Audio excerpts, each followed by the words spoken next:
What's up, movie lover badasses? Fat Samurai Guy here with Lady Fat Blood, and today we are going to review and reminisce and go back in time a little bit with the Star Wars prequels, episode 1 through 3. Now, if you have not seen these movies, stop the video right now, go check them out, and come right back, because there will be spoilers. Jamie, you're welcome. The Star Wars prequels tells the story of the fall of the Old Galactic Republic and rise of the Empire ruled solely by Palpatine, aka Darth Sidious, aka the Emperor. Along the way, we are shown the relationship between Anakin Skywalker and Obi-Wan Kenobi, the twins Luke and Leia's parents, Anakin and Padme Amidala, and are also shown the disappointing origin of one of the most iconic villains in cinematic history, Darth Vader. So, like everyone, when the trailer for this first movie came out, The Phantom Menace, man, it was just magic in the air. We're like, holy crap, we got another Star Wars movie. It took them forever to do, and the trailer was awesome. It was epic. And I'm going to be honest, okay? Pretty much, I would have to say, maybe 60% of Star Wars fans don't really like these movies that much. And then you have the 40%. And to each his own. If you guys enjoyed all three of these films, that's fine. But I'm going to be honest. Everyone nowadays, they say, oh yeah, when the first time I saw Phantom Menace, it was a piece of crap. And I was just like, bleh, bleh, bleh. No. Everyone drank the Kool-Aid. You're all lying. You drunk it. You drunk it and got drunk, okay? You slurped it up with that straw and give me more, baby. And I enjoyed it. I was just like, I didn't really think hard about the plot or anything, and I was just kind of like, wow, what an awesome score by John Williams, and man, these CGI visuals for the time were pretty cool. It was new. Yeah, and pre-Gollum Smeagol, Lord of the Rings special effects. Jar Jar Binks, I was kind of like, he didn't really annoy me the first time I saw the film. But when I saw, it was like, oh wow, there's a real CG character walking around. This was pre-Gollum and all that. And, it just felt good to see lightsabers on screen again. And I just felt like, oh, I miss this. I just miss this. And plus, you had a really cool, badass villain as Darth Maul, even though he was in the movie for like 5 seconds. Unfortunately, that's how I felt. So I was pleased. After I saw the movie, I was just like, yeah! Yeah, I was actually a very, very late comer into the Star Wars universe. I grew up on Star Trek. Star Trek II: The Wrath of Khan was the first Star Trek I had seen of any shape or form. I was about 6, 7 years old, and I just accidentally stumbled on it on an old VHS tape, and I fell in love with Star Trek. And that was my first love, and it still is. I still love Star Trek more than Star Wars, only because that's what I grew up with. And so the only reason I can probably pinpoint to why I even was interested in The Phantom Menace was because my cousin, the cranky critic, actually kind of twisted my arm and forced me to watch the original unaltered pan and scan VHS trilogy, if you can believe it. And first viewing, I was like, okay, that's alright. The first one's a little hokey, and the third one's got the damned Ewoks, but damn, the ending of Return of the Jedi just really got to me. The more I watched it, the more I really enjoyed it, and so by the time I actually went into The Phantom Menace, I remember sitting in the theater and actually getting to have that feeling of listening to the fanfare of the Fox trumpets and then John Williams' score trumpeting in the Star Wars theme, and I remember kind of getting a little goosebumpy thinking, oh, this is my first Star Wars movie in the theater, this is awesome! And then by the end, I was like, well... something was off. Okay, it was interesting, but why was it such a big deal about the decoy with the Queen? And Jar Jar was a little interesting. He was a little annoying, but he was there. He was interesting as a CG character, as something we hadn't seen before. It was very bloated and a lot was happening, and yet it was kind of, But I had kind of drunk the Kool-Aid, and I was okay with it. Until the second viewing a couple years later. Second viewing, third viewing, things started to dwindle a little bit. Yes. And we just recently watched all 3 films to give a proper review. We haven't seen these movies in years. There is nothing we can say about this trilogy that hasn't been said before. Yeah. It has not been put more eloquently, Mm-hmm. more thoroughly, and more humorously than the folks over at Red Letter Media. If you've never watched Great job, guys. the Plinkett reviews of the Star Wars prequel trilogy, I highly recommend, if you have a Yes. few hours and if you have a pretty good sense of humor, you might want to give it a shot. It's probably the most in-depth and most eye-opening if you've never really sat and thought about the trilogy before. So, the weaknesses of the film. Let's get to it. And we are going to do our damnedest to try to be as fair as we can and present the strengths and the weaknesses that we found this most recent viewing of these, glorious pieces of garbage. Too much focus on childish humor and pandering to the children. Yes. This was a movie designed to sell toys. Yes. If George Lucas hadn't proven his case by the Ewoks in Return of the Jedi, that he was a businessman first and a director second, this movie clinched it. This was nothing but a toy child, cram that down them kids' throats, you know. And while it has become cliched and redundant to dump on Jar Jar Binks, absolutely, positively, without doubt, he is the most insufferable character ever created for the Star Wars universe to date. You would be hard pressed. Man. You would have to try incredibly hard to come up with a worse character than Jar Jar Binks. Yes. With the exception of Qui-Gon's funeral scene, every sequence featuring Jar Jar, 80%. every sequence, with the exception of one scene, is filled with the worst slapstick, always resulting in the greatest sin a comedy, or a comedy in general, can commit, being unfunny. Yes. If you're not funny, and you're trying to be funny... What's the Weesa gonna do? Are we gonna die, sir? That smells stinkawith. So 80% is that. I would say 90%. 90 of is that. It's like, Jar Jar is the key to all of this. yeah, according to George Lucas, Jar Jar's the key to everything. And I was like, oh my god. Now we remember it being a little bit painful years ago. But when we rewatched it recently, it was like, we're just getting the lighter and just burning our arms like Gary Busey did in Lethal Weapon 1. I mean, it's pain. It is bad. And the thing is, I don't really mind the Jar Jar Binks character if they gave him a proper character arc. You know, if they started Jar Jar off, if he talks funny, fine. Tone down that comedy. Tone it down. Have him be funny once in a while, but tone it down.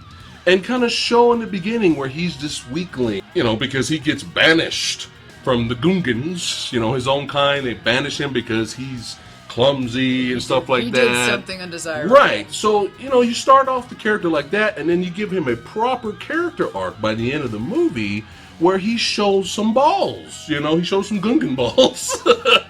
And he's just, he shows his value, he shows his worth, he helps everyone fight the bad guys. I actually would have no problem with Jar Jar Binks, but the way Lucas did it, he kind of did it that way, but it was so painful. It's like, why, they banished him, okay, for being clumsy, but for some reason, out of nowhere, we're gonna make him a general by the end of the movie.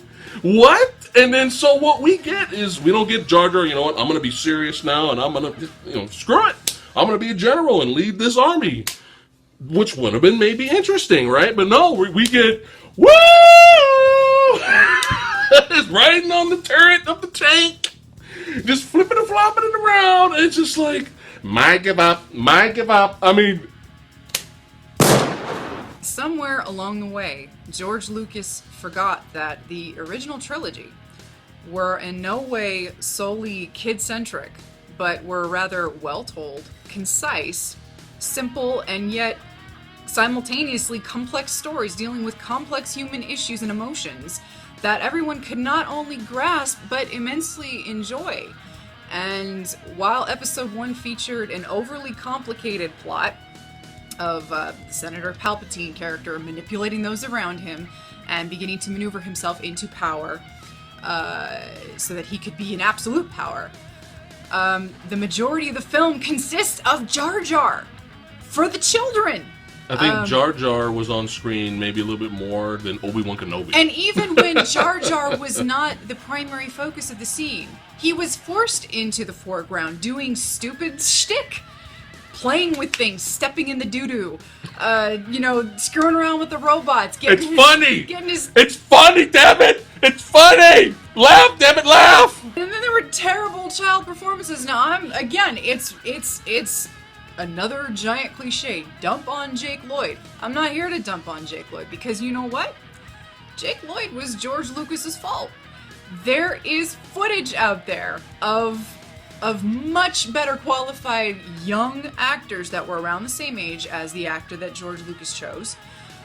In the audition process, you can actually see these auditions of these child actors that were leaps and bounds, staggeringly better at portraying this realistic, relatable child that we could have been following in this film. And much to the perplexity of the producers and the audience, George Lucas went with this child who couldn't act his way out of a paper bag. Yippee! And I'm in the minority on this, but that movie grinds to a halt in the pod race sequence. Yeah. I was bored in the theater with that. I didn't understand why I knew why we had stopped. But that's the thing about which you get a lot of the trilogy, the prequel trilogy, is you get a lot of nonsense to get to a bunch of other nonsense where you could have cut all this out and just made it a little bit easier to get from point A to point B. But they wanted to take all these detours because it's an adventure and we want to show off our stuff, and in the end it's the dedication to Ben-Hur, come on. Oh, damn. Screw you. Screw you. Absolutely not. It was basically an excuse to show off visuals and sound, and they're just showing off, basically. But yeah, watching it now, it's boring. It's very slow. The best part of that, really, the genius part, is the Tusken Raiders, the sand people on the side, sniping drivers going by. That was the best part. And back to the acting and performances. George Lucas, he really somewhere along the way forgot how to direct actors. And I don't know, maybe that was never his strength. Maybe he was very lucky to get actors in his films that kind of could find their own way. I really don't know. I haven't seen too much other of his works, aside from the first Star Wars and the prequel trilogy. I've never seen any of his other actual films. I've seen more of his produced films than his directed films. But what a waste of your Liam Neesons, sir. What a waste of your Samuel L. Jacksons, sir. And back to Anakin, I feel it was a mistake making the Anakin character so young in the first film, not only because of the huge time jump between episode 1 and episode 2, where you basically have to rediscover who Anakin is, not just because he's older, he's a different character. That's the first time in Star Wars where we've had this main character that has changed actors, and it was very jarring. But so you go and make Anakin this young little child that there was really no reason to like him. You can't throw a child on screen and just expect us to like him. We want to know who he is, and you never really got to know who he is because he came in halfway through the film. So while I still feel it was a mistake to make him so young and a waste of time on our part and a waste of character development, if that was the only direction we could take with him, it would have been so less painful if a competent actor had been cast and a director who could bring this cast together and actually pull performances out of them. And I'm not particularly a fan of Natalie Portman. I'm kind of ambivalent when it comes to her. I could take her or leave her. She all but sleptwalked through this film. Man. All 3 films, to be perfectly honest, but the first one I think is probably one of her worst between 1 and 2. 3, she's a little more human. I feel like she's actually smiling and emoting a little bit more. That's true. But in the first film, now I know she was, I believe, 16 when they cast her in this, and probably 17 as they filmed. And no one's performance is anything to write home about, with the exception of Ewan McGregor, even though he isn't really given a whole lot to do. He is probably the best thing to come out. Great casting right there for Obi-Wan Kenobi. Definitely the best thing to come out of the prequel trilogy. He didn't do anything in this movie. No. All he did was complain. What pathetic life form are we bringing with us now? That's all he did was complain and stay on the ship. That's all he did. Yeah, it's like, it's hard to say. Is it George Lucas's bad directing? Is it this bad script George Lucas wrote? And these actors were like, well, this is what we got. There's only so much I can do with this material. But regardless, there's some boring performances in this movie. I mean, Natalie Portman sounds like she's just reading the script, Get to your ships. I mean, she sounds like a robot, man. I mean, it's just Samuel Jackson! Samuel Jackson! A very charismatic actor, as everyone knows. He is so boring! Samuel Jackson was miscast. Now, I'm not saying we needed a Jedi master that need to be throwing F-bombs, even though that would have been hilarious. I'd pay to see that. That would have been damn funny. Yep. But, God, so boring. Yeah, Amidala's character in particular, they were hinging a little somewhat on her, because she becomes, later on, the wife of Anakin Skywalker and the mother to the twins, so she does gain a prominent role, but the whole queen and handmaiden switcheroo and the decoy thing, and her changing her voice, and they lowered her voice as she was the queen as kind of a disguise, and then she had this really questionable waving accent, which she'd kind of have an accent and then she wouldn't. And when she was Padme, the handmaiden in disguise, she just was talking like this the whole time. And then when she was the queen, she would talk like this, Senator. My people are dying. We must do something quickly. It was a slog to sit through, and it was ridiculous when you sit there and you're just like, I'm an adult. Why am I watching this? But again, whose fault was it? Was it the script? Was it the directing? The actors? If you're given this questionable script as an actor, and you have a director that's sitting there drinking coffee and is more concerned with what CGI is going to be set up in all of these scenes, as opposed to giving the actors some direction. What are you supposed to do with material like that? So it is what it is. And what was interesting about The Phantom Menace was, as opposed to Attack of the Clones and Revenge of the Sith, there were actually some practical effects in here, and to their credit, they actually had a puppet Yoda. Derp! Puppet Yoda! How do you fuck up a puppet? Dear God, you had a beautiful puppet from the 1980s. Oh. What did you do? You made Yoda so terrible looking that you had to redo Yoda in CGI form. You said, fuck this shit. Just a couple years after. It only took you a couple years to redo a mistake from one of your films, when it took you 15, 20 years to redo all of your other original trilogy films. Wow!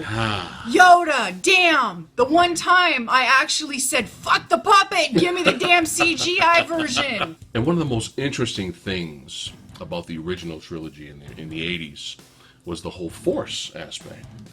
It was so interesting and mysterious. Not all of the Force was really explained in detail. Didn't need to be. And that's what was kind of cool about it, is this internal, some people could say, if it's a martial arts film, the Force could be the internal energy, the chi, to move things, to fly, to levitate, and do all this cool stuff. You can compare the Force to a lot of things. But that's what was cool about those original films, was the Force. This magical, mystical thing that surrounds us, and we become it, and it becomes us. So now, Star Trek fan, maybe you may want to comment on the BS that happened in this movie. Yes, bullshit. Metachlorians are bullshit. What is the one thing you don't want to do to a sci-fi fantasy movie? You don't want to make it like Star Trek. George Lucas, what the hell were you thinking? Metachlorians? Really? You just destroyed the magic of the Force! Destroyed the magic. You don't see Star Trek bringing in mysticism, unless it's the Katra ritual for Star Trek when you're resurrecting Spock. That's completely different, okay? That's their own thing. Keep your sci-fi babble out of Star Wars. It's a fantasy. You ruined the Force. You ruined it. Ruined it! But there is not all bad in The Phantom Menace. Believe it or not, there is not all bad in the prequel trilogy. There's not a lot of good, but you gotta give credit where credit is due. And luckily, George Lucas, a long, long time ago in a galaxy far, far away, where we were all much happier people, enlisted the talent of the living legend himself, Mr. John Williams, to score the original trilogy. And as is the smart thing to do, the one of the very few smart things that Lucas did for his prequel trilogy was to bring back John Williams. Even J.J. Abrams had to concede. He usually teams up with Michael Giacchino, whatever the fuck his name is. Even he had to say, no. We gotta get Williams in here, especially because Williams is getting up there in age. John Williams single-handedly tried to save the entire trilogy. None more so, perhaps, than in Phantom Menace. Featuring the superb Duel of the Fates, this song, this track, holds up to this day, which played at, I might argue, you might argue, the most entertaining portion of the film, which is, of course, the duel between Qui-Gon and Obi-Wan and the most wasted character since Boba Fett, Darth Maul. Another fantastic piece was the theme of young Anakin, which is also briefly featured in Episode 2 and Episode 3. My favorite rendition of this track can be heard at the end of the end credits, where Williams brilliantly and subtly works in the Empire/Vader theme as almost a sad and ominous premonition. And I already mentioned him, but of course Ewan McGregor as young Obi-Wan, best performance out of pretty much one of the best out of the entire trilogy. And if we ever get to see another rendition of him later, it would be kind of nice to see him maybe like in older makeup, like if he's a Force ghost or something. That would be kind of cool. You know, it's kind of a nod to him. He did his absolute best, and he was the most sympathetic character in the entire trilogy. Ouch. And thankfully, Ian McDiarmid was still around to reprise his role of the once and future Emperor. As time will prove, he becomes the most entertaining portion of Episode 3. His character of Palpatine was always great to watch, as McDiarmid perfectly portrayed a man clearly pulling the strings behind the scenes while no one realizes it. Darth Maul, again, while utterly wasted, had a brilliant design. He looked fantastic, fierce, and even though he's a bit short, completely badass. The dual lightsaber, I think, kind of blew everyone's minds and a couple of people's wads in their pants. Now, thankfully, George Lucas was watching some martial arts movies. He wasn't taking the good parts out of it, he was taking the fight choreography out of it, at least. And he came across a film called Moon Warriors, which is a very fun and entertaining fantasy martial arts film, okay? And there's a fight in that movie, and he basically seen that film, and that's how he got the idea. Well, you know what? I think we need that type of fight choreography for our film. So you can thank Martial Arts Cinema for giving us the type of fight choreography for this film. Now, there's some people out there, and it's justified, okay, where they say, well, you don't really give a shit about the characters, you don't really give a shit about the plot, okay, so everything at the end of the movie with the Duel of the Fates fight is empty movement. It's a fair debate. Yeah, it's a fair debate. And is it highly choreographed and highly stylized? Of course. Of course. But it's all we had. Yeah, it's all we had. But I was entertained with that type of fight choreography because I'm a martial arts movie junkie. Movie Dojo episodes, watch it every Monday. Sorry, had to plug myself there. But yeah, I mean, I'm a big, huge fan, so I've seen tons and tons and tons of bad kung fu films, but the entertainment out of it is the fight sequences, okay? And here is the same case in this movie. The movie's not so great, but that fight at the end was the best part of the film. It gave us some sort of finale, and it was kick-ass, and it was badass. And coupled with that Duel of the Fates score, We had never heard a song like that before from John Williams, especially. It was so epic, and it brought so much more to the scene than perhaps George Lucas really could have himself. And we had noticed something that we never really noticed before watching this again for the first time in several years. George Lucas must have been in the porta potty, and his second unit director must have come in and have been like, "Oh my god, this movie. Oh, dude, what are we gonna do, man? These shots, everything. There's just no life. What? Okay, I've got this idea. Scramble, scramble, scramble. Okay, go."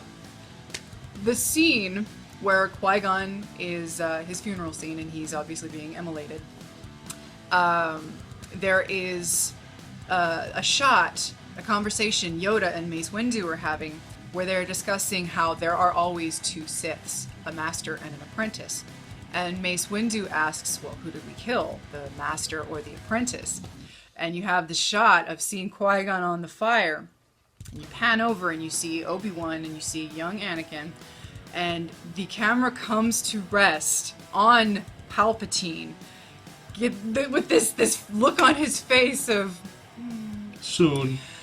and the music and the score in the background, it's so foreboding. And we had this moment where like, who the hell directed that? Yeah, we both looked at each other. We were like, well, that was awesome. Where did that come from? It was actually a surprisingly intelligent and telling scene. We could have used so much more of that in this prequel trilogy non-extravaganza. Star Wars Episode 1, The Phantom Menace it's an unfortunate showcase of the start of a very depressing and disappointing set of films that had so much potential. All three of these films, I felt that there was a storyline somewhere in there between the overtaking of the Republic, the rise of the Emperor, the fall of Anakin Skywalker. There was so much that we could have had in here, and there's a lot of speculation that it's not even really speculation. George Lucas had total control over these films. He refused to have any external input on this, and it shows. I would dare say that there was probably only one draft of each of these films. I know he ended up having another writer come in with the screenplay for the Attack of the Clones, and I believe even Revenge of the Sith, but at that point, I think it was too little too late. The damage had already been done. This is a difficult film to watch. I can't see myself ever needing to watch this movie again, to be honest. I refuse to buy it on Blu-ray, as garbage as it looks. Why buy something in high def when you have no intention of watching it? The special effects are dated. It's not fun. It kind of had us fooled for a while there. It had the world fooled for a while there, and now everybody kind of knows what it is, you know, and if you love it, I am so happy for you. So we give Star Wars Episode 1, The Phantom Menace, 2.9 out of 5 stars. Alright, so we're going to keep this thing going. A long way to go, folks. Keep it going. So stay tuned, because we have Part 2, Attack of the Clones review, coming next.